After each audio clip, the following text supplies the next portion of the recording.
Hello everyone. So today I am going to present general to specific order. This is the one useful structure which is used to search the hypothesis in organized manner, and it exists for many concept learning tasks.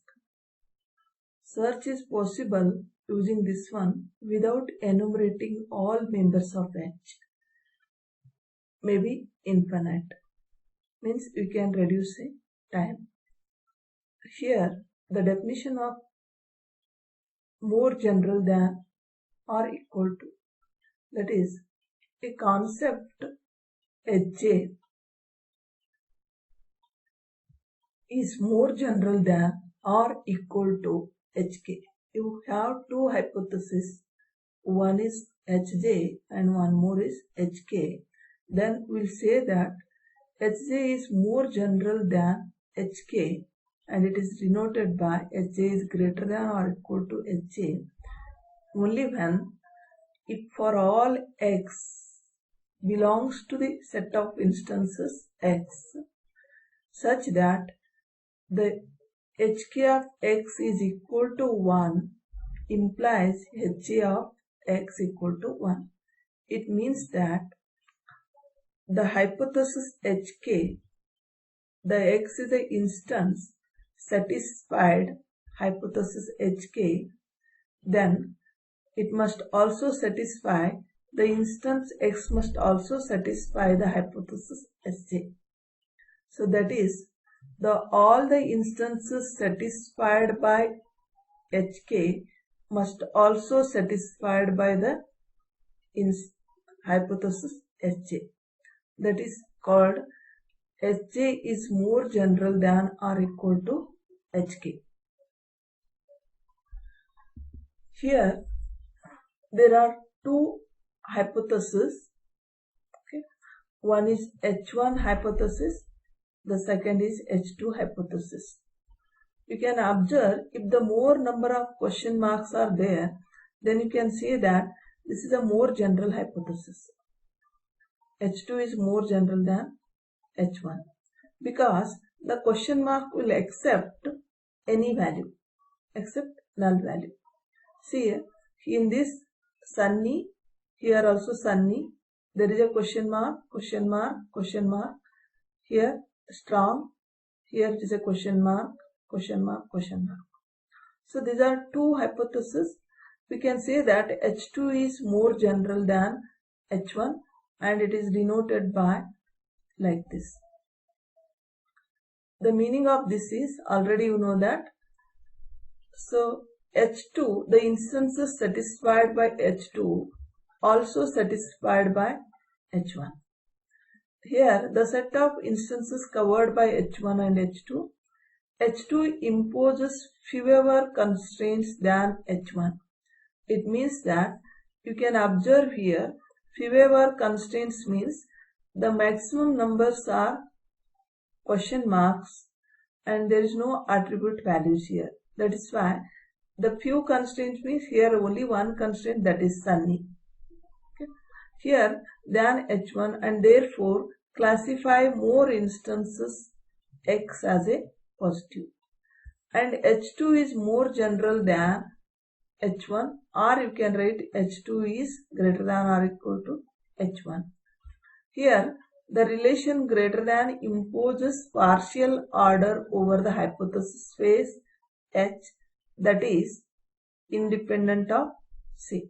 Partial order means this is independent of target concept and it is utilized by many concept learning methods. Here same thing is represented with two instance values, that is instance hypothesis more general concept is represented using this example. Here there are instances, collection of instances. Here one instance is there, that is x1, and one more instance x2. Okay. And here x1 is there, x1 instance is sunny, warm, high, strong, cool, and same. So these are all the attribute values. So H1 is a hypothesis. You observe hypothesis H1 and here sunny is equal to sunny. And I want to check whether X1 satisfies hypothesis H1 or not. So sunny equal to sunny, okay. Then here the next is question mark. You know that question mark it accepts any value, so warm is accepted. And next question mark, this is also accept any value, so high is accepted. The next attribute here in the hypothesis is strong. Strong equal to strong, yes it is okay. Here the next is question mark accept any value, so cool is accepted. Next question mark, it is also accepts any value, the same is accepted. So I can say that this X1 instance satisfies the hypothesis H1, or else it is represented in this way, it is satisfies this one instance. Coming to the instance X2 here. So whether this X2 is satisfied by H1 or not. See, sunny, H1, question mark except warm, then question mark except high. So coming to this value, it is strong and this is light. So it is not, X2 not satisfies X1, H1. Okay. So I'll take H2, whether X2 satisfies H2 or not. So sunny, yes it is sunny, this is also sunny. So all are question mark, so it's accept all values. So I can say that H2 satisfies this one. So H2 is this one. The X2 is satisfied by H2.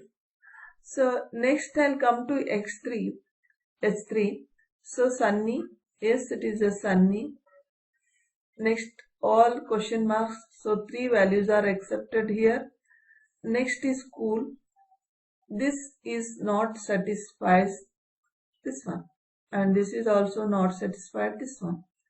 So X2 is not satisfied by H2. Sorry, X2 is satisfied by H2. X2 is not satisfied by X3 because here X2 sunny is there, warm 3 are question marks, then here warm is there, here cool is there. So this X2 will not satisfy the X3. Okay, and we conclude that X2 here H2 is more general than X1 because H1 this is satisfied by this one, and if you take H2 from this to this one, it also satisfies because X1 is satisfied by H1, X1 is satisfied by H2. It means that H2 is more general than H1. Coming to H2, H2 is more general than H3 because so H2 is more general than H3 means whatever the instances satisfied by H2 that must be satisfied by H3. See, H2 satisfies X1, H2 satisfied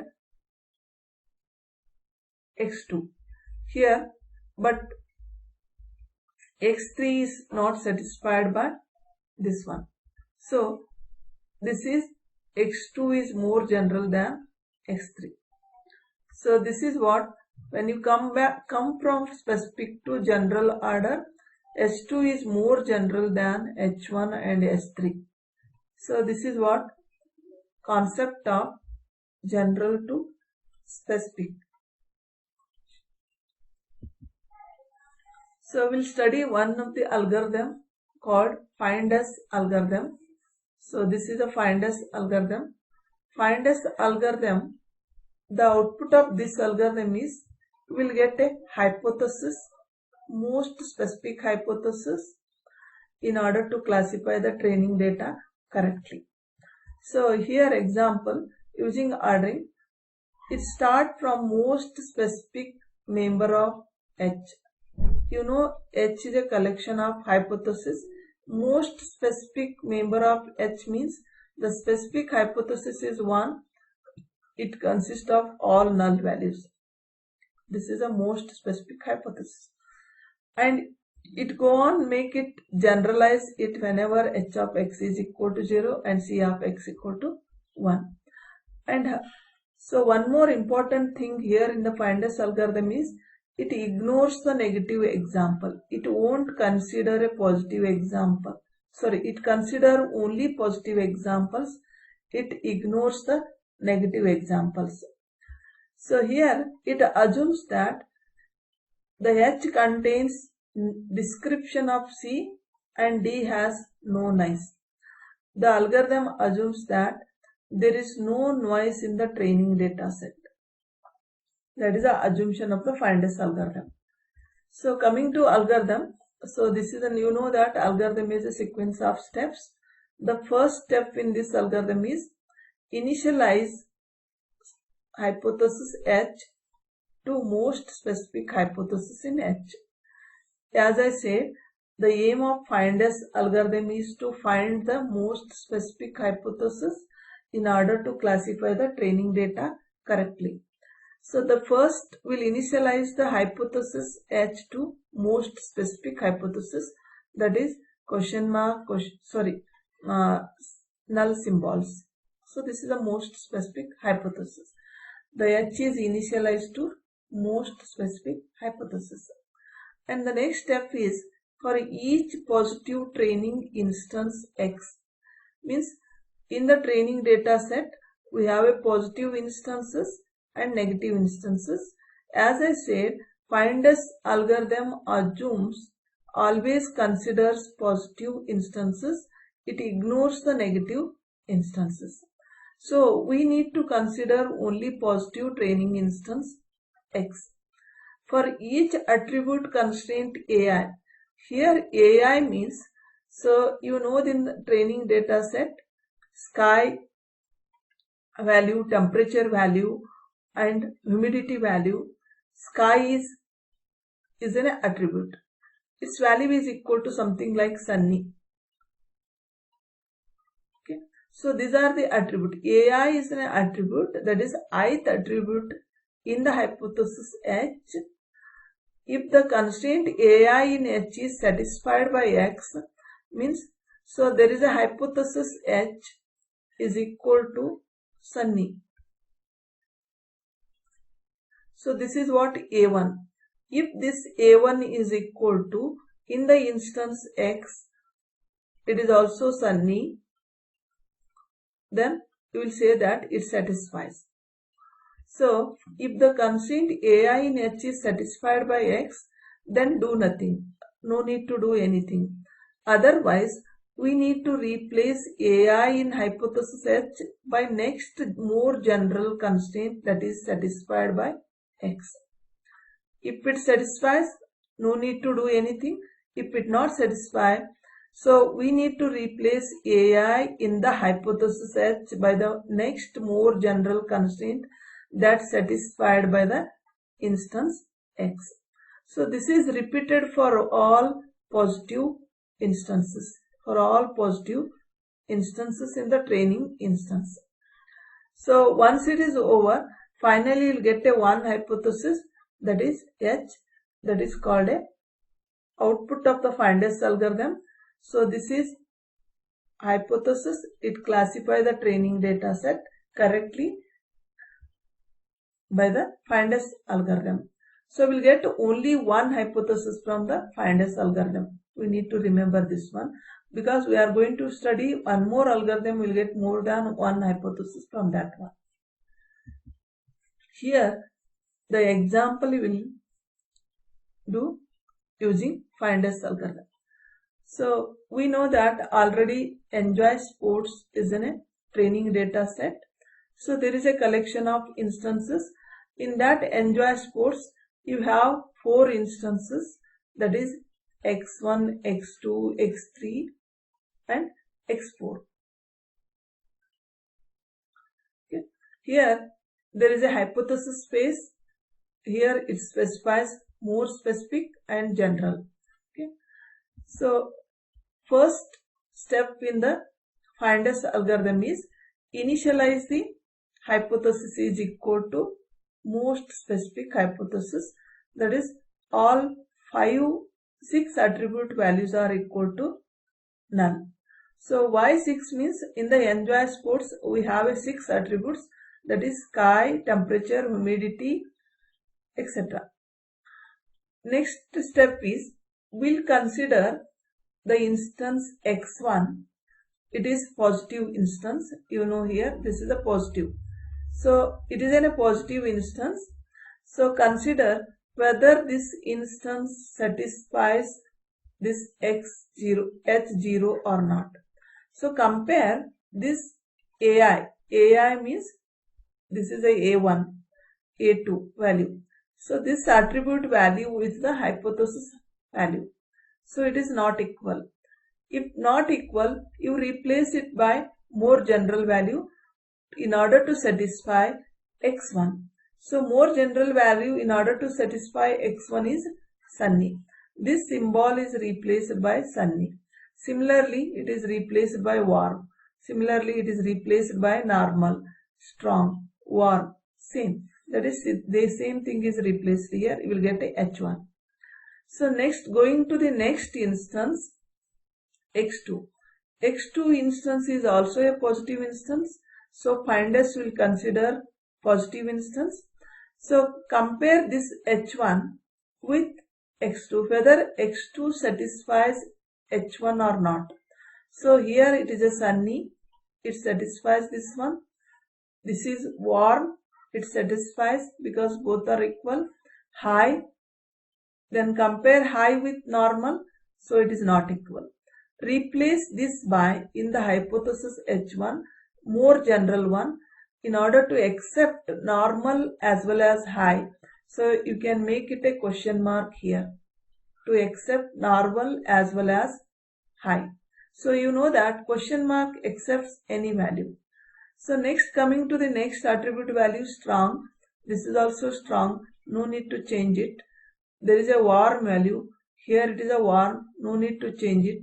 Same. So this is an h2 comma h3. Why h3 is there? Because if you consider x3, there is no change in the hypothesis because negative instances are not considered by the finders algorithm. So next, moving to the next instance in the training data set, this is x4. Here it is a positive instance. Compare this instance value with this one, hypothesis, whether this x4 satisfies this hypothesis or not. So sunny, it is sunny, right? Warm, okay. The question mark is there, so it accepts high value, no change in this. Here there is a strong value, strong is equal to strong. Next, compare this with this, it is a cool. So here, in order to accept warm and cool, we need to make in the next hypothesis, that is question mark. Here it is a question mark. Next, here it is change is there, same is there. So in order to accept change and same, we'll change in the hypothesis, we'll make it general, that is question mark.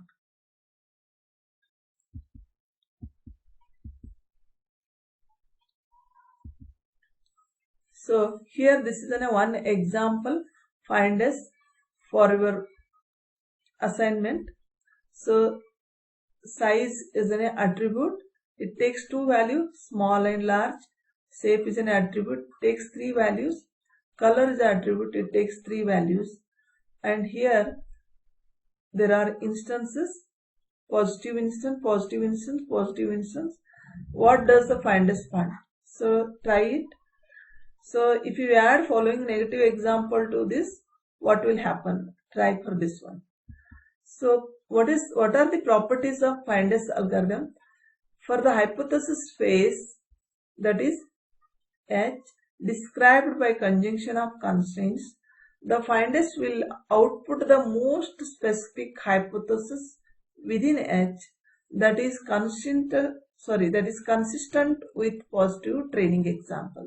So that is, in general, you can say that for the hypothesis phase H, it is described by conjunction of constraints. The FIND-S algorithm will output most specific hypothesis within a hypothesis phase H that is consistent with only positive training examples, not negative examples. So the output hypothesis will also be consistent with negative examples provided that target concept is contained in H. So what are the complaints about the FIND-S algorithm? The complaints is it cannot tell if the learner has converged to the target concept, in the sense that it is unable to determine whether it has found only hypothesis consistent with training examples. That is, we are not able to tell whether whatever the hypothesis we get it from the FIND-S is consistent with training examples. That is a complaint about the FIND-S. And the next complaint is we can't tell when training data is inconsistent because as it ignores negative training examples. So we know that FIND-S will ignore the negative training examples, but we cannot tell the training data is inconsistent. So why we need to prepare most specific hypothesis? That is a question arises in FIND-S algorithm. The most specific is not always unique, and it says that in the FIND-S algorithm, so whatever we are getting a most specific hypothesis, that is not always a unique one. So, and one more problem with FIND-S, it cannot backtrack.